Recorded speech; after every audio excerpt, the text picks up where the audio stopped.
The big story on Narragansett Bay this winter is the fact that for several weeks, much of the bay was frozen over. For several weeks, the Coast Guard banned all commercial traffic from the bay after sunset, on the theory boat pilots would not be able to see the ice clearly. Well, that's this year. 27 years ago today, March 16, 1988, all commercial traffic was banned from the bay during the daytime because a barge ran aground.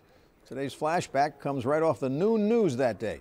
Barge carrying 85,000 barrels of heating oil ran aground this morning in upper Narragansett Bay. Fortunately, no one was hurt in the incident, and the Coast Guard is now on the scene trying to determine if the cargo is leaking.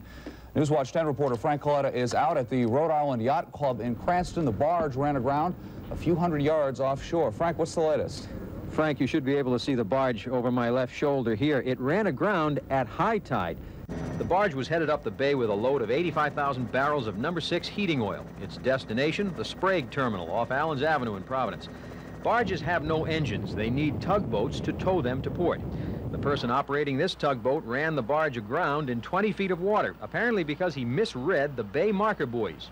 The tug operator brought the barge in 15 yards west of buoy number 2, that red buoy out there, and that's where the tug operator made his mistake. Buoy number 2 marks the pathway for the boats headed for the Port Edgewood Yacht Club. The tug operator should have been looking for the buoy marking the main ship channel, located some 300 yards east of where the tug eventually wound up.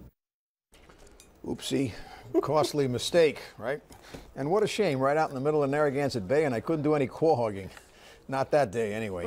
Eventually, the barge was removed, and if memory serves, pollution from any spillage from the barge that day was minimal. And the noon news anchorman that day is Frank Somerville, who left WJAR TV for a job as news host at a TV station in San Francisco, where he continues to work today.